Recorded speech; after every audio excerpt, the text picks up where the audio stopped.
Surrender in the Gaza Strip. Hamas militants round up hundreds of their Palestinian neighbours to search for gunmen still loyal to Palestinian leader Mahmoud Abbas. The Hamas takeover of the Gaza Strip has left Israeli leaders wondering how to deal with the losing side. Israel's first response: hundreds of tons of food, medicine and humanitarian aid trucked into Gaza through the same border terminals which Hamas tried to destroy.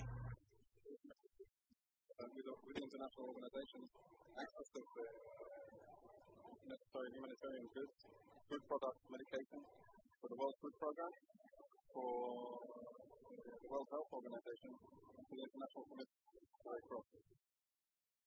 These products are absolutely necessary for the Palestinians living in Gaza.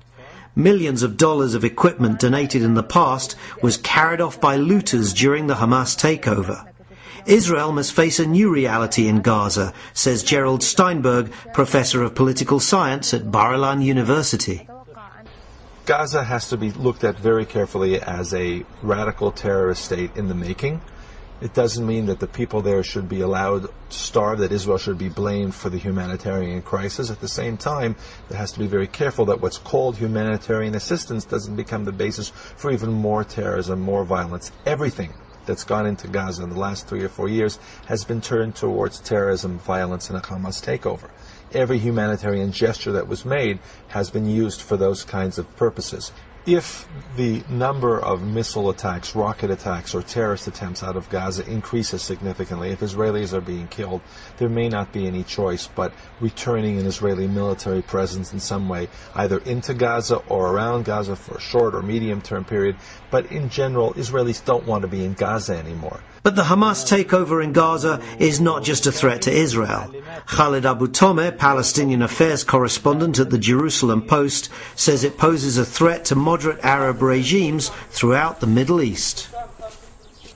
If I were Hosni Mubarak of Egypt and King Abdullah of Jordan, I would be very, very worried by the Hamas takeover of the Gaza Strip, because this emboldens Muslim radicals throughout the Arab world. These moderate Arab regimes have very good reason to be afraid now, because Hamas's victory in the Gaza Strip is being seen as a divine victory from Allah, a gift from Allah to the Muslims against US and Israeli-backed forces in the region. And there's no guarantee that the Hamas revolution won't spread to the West Bank. I doubt if Mahmoud Abbas would be able to continue with his full control over the West Bank. I think that eventually Hamas will also take over the West Bank. That's because the same reasons why Fatah lost or was defeated in the Gaza Strip exist in the West Bank. In municipal elections that were held over the past 2 years in the West Bank, Hamas won the major cities. Hamas won Nablus, the largest city in the West Bank.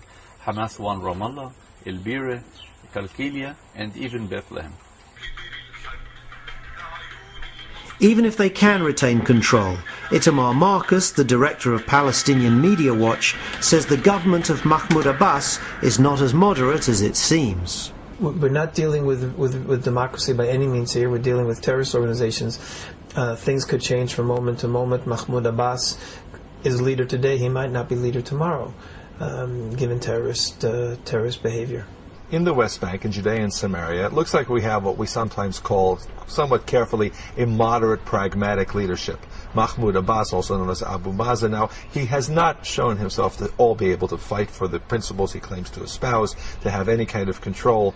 But there is some hope that they've learned from the lessons of their corruption, that they will set up a government which will be working with Israel, that will end the terrorism, and that will serve as a model that the people in the West Bank, Palestinians, will say, hey, we don't want to live under Hamas' very tight Islamic radical control. We would rather have the economic and political benefits of living under a more moderate regime. And that's really what we're going to be seeing. Is that going to be an option?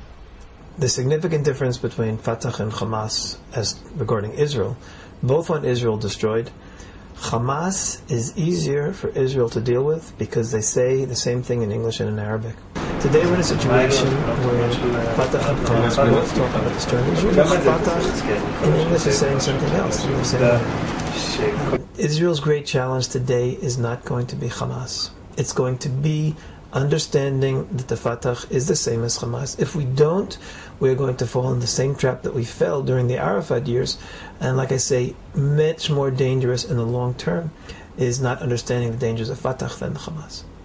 So while the people of Gaza come to terms with Hamas rule and Israel comes to terms with the challenge of making peace with Mahmoud Abbas, the Middle East is once again in turmoil. This is Matthew Kalman for JTN.